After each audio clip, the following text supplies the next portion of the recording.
Abyssal Murmurs.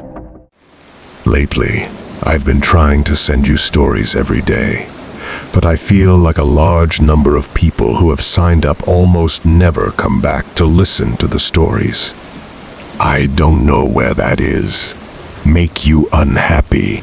I hope to receive comments and suggestions from you. And if you find the video good, please give me a like to give me more motivation. For those who have not yet subscribed, don't forget to click the subscribe button and press notification bell to wait for the next story.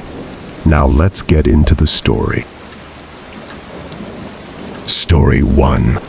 I was doing some night hog hunting in the woods near my backyard. I was hiding in the tower I had built about a decade ago. In case anyone's wondering, I, of course, had a night vision scope attachment. I guess I'm what you would consider a hardcore hunter.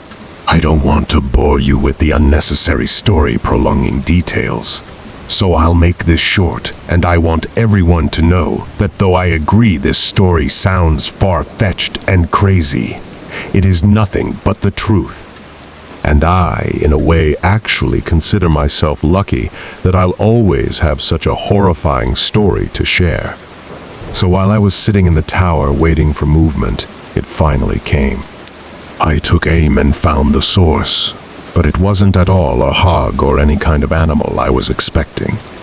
It was a person, a man wearing all black.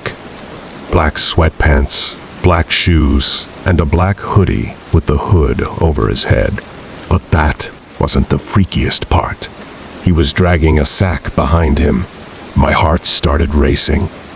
I was pretty sure I was witnessing this guy trying to bury a body. I continued to watch him, but then he slowed down, and I swear to God, it looked as if he turned his head up to me. I ducked down under the wooden walls of the tower, shaking in my boots. Yes, I had a gun, but just the idea of using it against a person is horrifying. I lay low, praying to God that he hadn't seen me. It would make sense if he could, though. He's practically pitch black out here, or at least that was my logic. Seconds felt like an eternity as I waited for the footsteps in the leaves to move elsewhere, but I didn't hear any footsteps. All I heard was the sound of a foot hitting one of the wooden planks on the ladder of the tower.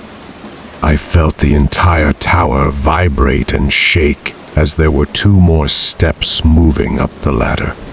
At this point, I was asking myself deep down, am I going to be able to shoot someone? But for some reason, whoever was down there decided not to climb all the way up. As I heard them jump back down to the forest ground and began dragging the sack away, I think I stayed frozen like a statue for at least 10 minutes before even peeking over the ledge again. The coast seemed clear. I had to get home and warn the police immediately. I hopped over the ledge and descended down the ladder. I turned on my pocket flashlight, which in hindsight was a stupid move considering the situation, and ran back in the direction of my house. I was only able to run for about 10 seconds or so when I heard the rapid manic footsteps crunching the leaves from behind me. I took a look over my shoulder, and there he was, inches away from my face. I spun around and shot him in the shoulder. He stopped and screamed in agony, and I took that moment to finish my dash to my house. Again, in hindsight, I should have held him hostage somehow, but that doesn't even matter now. I called the police, who showed up within 15 minutes with a whole search squad, and I led them all into the woods to the exact location where I shot him. There was a faint, yet noticeable blood trail spilled onto the leaves, which led past the body bag, which the cops seized and eventually right to the maniac, who was hiding under a log next to a tree. He was arrested and tried for the murder of Jin-kun Sakanaki, a Japanese corner store owner.